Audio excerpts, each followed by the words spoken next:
ज्ञानेश्वरी अध्याय 6 श्लोक 42 आणि 43. ओवी क्रमांक 449 पासून आता सुरुवात करूयात. श्लोक. अथवा योगिनामेव कुले भवति धीमताम् एतद्धि दुर्लभतरं लोके जन्म यदीदृशं तत्र तं बुद्धिसंयोगं लभते पौर्वदेहिकं यतते च ततो भूयः संसिद्धो कुरु नंदन. अर्थात किंवा तो योगभ्रष्ट बुद्धिमान दारिद्र्यांच्याच कुलात उत्पन्न होतो. या लोकी जे हे अशा प्रकारचे जन्म दरिद्री योग्यांच्या घरी झालेले जन्म ते अतिशय दुर्लभ आहे. त्या दरिद्री योग्यांच्या कुलात त्या पूर्वदेहातील बुद्धी संयोगात तो योगभ्रष्ट प्राप्त होतो आणि तो कुरुनंदन योगसिद्धीसाठी पूर्वजन्मातील अभ्यासाच्या संस्कारामुळे किंवा त्याहून अधिकच यत्न करतो. अथवा ज्ञानाग्निहोत्री जे परब्रह्मण्य श्रोत्री महासुखक्षेत्री आदिवंत अथवा ज्ञानरूप अग्नीमध्ये हवन करणारे व अध्यात्म सिद्धांतात कुशल आणि परब्रह्मरूप गावचे वतनदार जे सिद्धांताची या सिंहासने राज्य करीती त्रिभुवने जे कुजती कोकिलवनी संतोषाच्या जे एकमेवाद्वितीय या सिद्धांताच्या सिंहासनावर बसून त्रिभुवनाचे राज्य करतात आणि संतोषरूप वनात कोकिळासारखा मधुर ध्वनी करतात. जे विवेकद्रुमाचे मुळी बैसले आहाती नित्यफळी तया योगियांची या कोळी जन्म पावे. जे विचारवृक्षाच्या मुळापाशी बसून ब्रह्मरूप नित्य फळांचे सेवन करतात अशा योग्यांच्या कुलात तो योगभ्रष्ट पुरुष जन्म घेतो. मोटकी देहाकृती उमटे आणि निजज्ञानाची पहाट फुटे सूर्यापुढे प्रकटे प्रकाशो जैसा. जन्म घेतल्यावर लहान वयातच त्याच्या ठिकाणी आत्मज्ञानाचा उजेड पडतो व ज्याप्रमाणे सूर्य उगवण्याच्या अगोदर चहूकडे प्रभा पाकते तैशी दशेची वाट न पाहता वयसेची या गावा न येता बाळपणीच सर्वज्ञता वरी तयाते. त्याप्रमाणे प्रौढ वयाची वाट न पाहता ज्ञान हे त्याला बालपणीच वरते. तिये सिद्ध प्रज्ञेचे लाभे मनची सारस्वते दुभे मग सकळ शास्त्रे स्वयंभे निघती मुखे.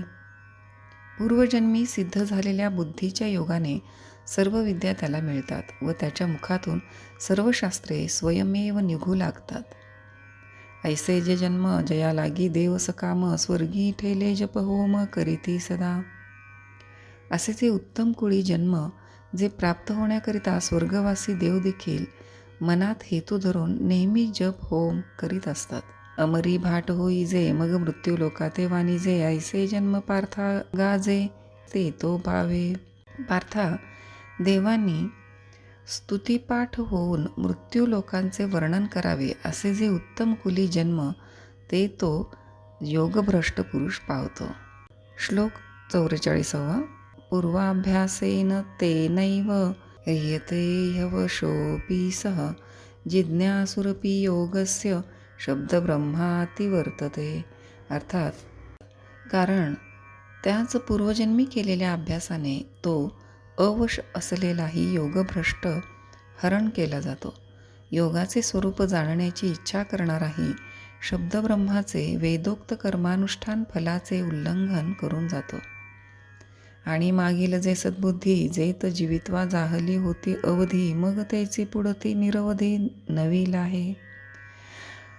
आणि ज्या पूर्वजन्मात आयुष्याचा अंत झाला होता त्यावेळी सद्बुद्धी त्याला पुन्हा प्राप्त होते. तेथ सदैवा आणि पायाळा वरी दिव्यांजन होय डोळा मग देखे जैसा उलिळा पाताळ धने. त्या समयी आधीच दैववान पायाळू आणखी वर डोळ्यात दिव्यांजन घातलेल्या पुरुषास जसे भूमीतील धन सहज दृष्टीस पडते तैसे दुर्भेद जे अभिप्राय काम गुरुगम्य हनठाय तेथ सौरसे विनजाय बुद्धी तयाची. त्याप्रमाणे गुरुमुखाशिवाय न कळणाऱ्या कठीण अशा अभिप्रायाच्या ठिकाणी त्याची बुद्धी अनायासे जाऊन पोहोचते. बळीये इंद्रिये येती मना मन एकवटे पवना पवन सहजे गगना मिळोची लागे. इंद्रिये ही स्वतः होऊन मनाच्या अधीन होतात. मन प्राणवायूत ऐक्य पावते व तो प्राणवायू चिदाकाशात मिळतो.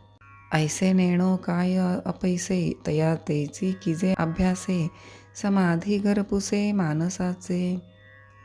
आणखी काय गोष्टी असतील त्या असोत, परंतु योगाभ्यासही त्याला आपोआप प्राप्त होतो आणि समाधीही त्याच्या मनाचे घर विचारित येतं. जाणीजे योगपीठीचा भैरवो, काय हा आरंभ रंभेचा गौरव, किम वैराग्य सिद्धीचा अनुभव रूपा आला. जगाला आरंभ करणारी जी रंभा म्हणजे पार्वती, तिचा गौरव करणारा योगपीठीचा शंकरच की काय, किंवा वैराग्यरूप सिद्धीचा मूर्तिमंत अनुभवच प्रकट झाला आहे की काय.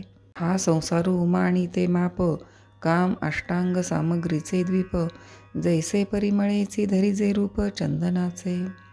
किंवा हे संसार मोजण्याचे मापच अथवा अष्टांग योग साहित्याचे बेटच होय.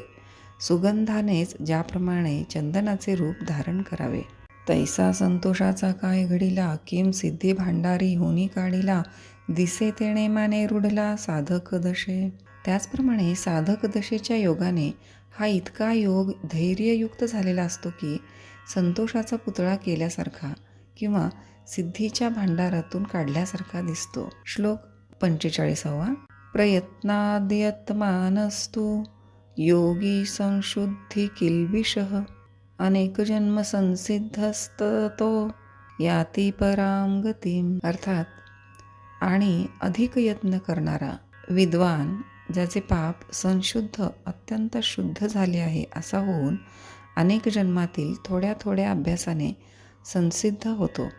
नंतर योगसिद्धींमुळे तो मोक्ष नावाच्या श्रेष्ठ गतीस प्राप्त होतो. जे वर्ष शतांची या कोडी, जन्मसहस्रांची या आडी, लंघिता पातला थडी आत्मसिद्धीची.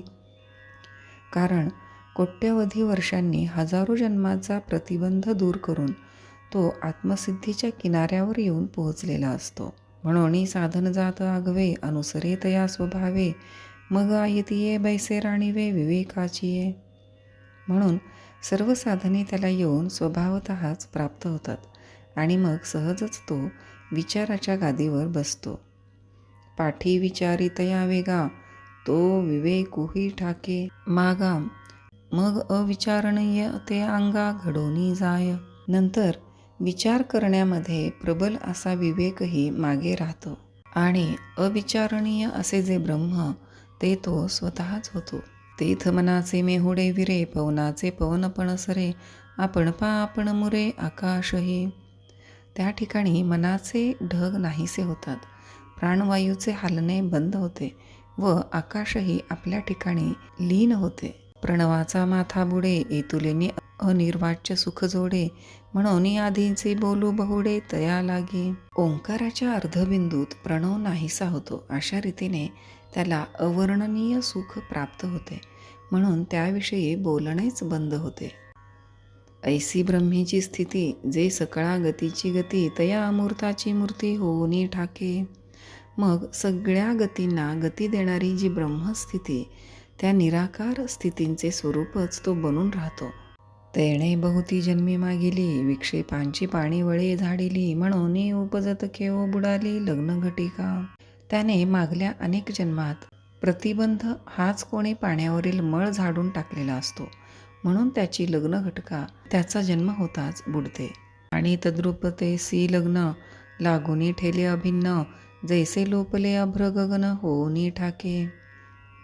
आणि तद्रूपतेशी शुभलग्न होऊन तो अभिन्नत्व पावतो.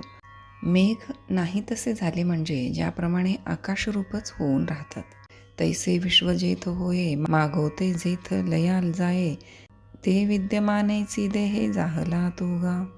त्याप्रमाणे विक्षेपादी विघ्ने नाहीशी झाली म्हणजे ज्यापासून विश्वाची उत्पत्ती होते व ज्या ठिकाणी ते पुन्हा लोप पावते, ते ब्रह्म तो या विद्यमान देहात असतानाच होतो.